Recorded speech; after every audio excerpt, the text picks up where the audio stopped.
दिवसामध्ये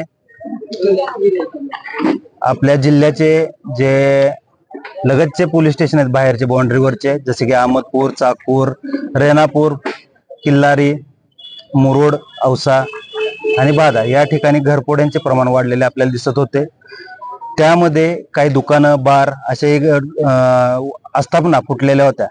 या सर्व पोलीस ठाण्याचे प्रभारी अधिकारी आणि स्थानिक गुन्हे शाखा यांचा सर्वांचा एकत्रित झालेल्या गुन्ह्यांचा आढावा मान्य पोलीस अधीक्षक साहेबांनी घेतलेला होता आणि त्या अनुषंगाने त्यांना हे गुन्हे उघडकीस आणण्याचे, त्याच पद्धतीने हे गुन्हे प्रिव्हेंट करण्याबाबत सूचना देण्याचे काम केलेले होते आणि त्यामध्ये आपल्या नागरिकांना रात्रगस्त वाढवण्यासाठी आणि आपल्याला रात्रगस्तीमध्ये सतर्क राहण्यासाठी मदत करण्याबाबत आवाहन केले होते। त्या अनुषंगाने काल रात्री साधारणतः 3:30च्या आसपास आपल्या इथं शिवली मोडच्या इथं नागरिकांना एक संशयास्पद वाहन दिसून आलं, जे औसा तुळजापूर रोडवर सतत ये जा करत होतं। त्यामध्ये काही लोक संशयास्पद असल्याचे वाटत होते। त्यांनी पोलिसांना रात्रगस्तीच्या औसा पोलीस ठाणे आणि बादा पोलीस ठाणे यांना कळवलं। सदर नागरिकांच्या मदतीने पोलिसांनी त्यांना ताब्यात घेतलं असता त्या वाहनामध्ये घातक शस्त्र मिळून आले।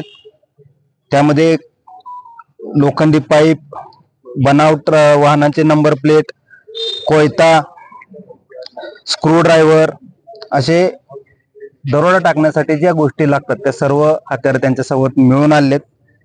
एकूण 7,71,000 रुपयाचा मुद्देमाल त्यांच्याकडून आपण जप्त केलेला आहे आणि 5 आरोपींना आपण ताब्यात घेण्यात आपल्याला यश मिळाले आहे।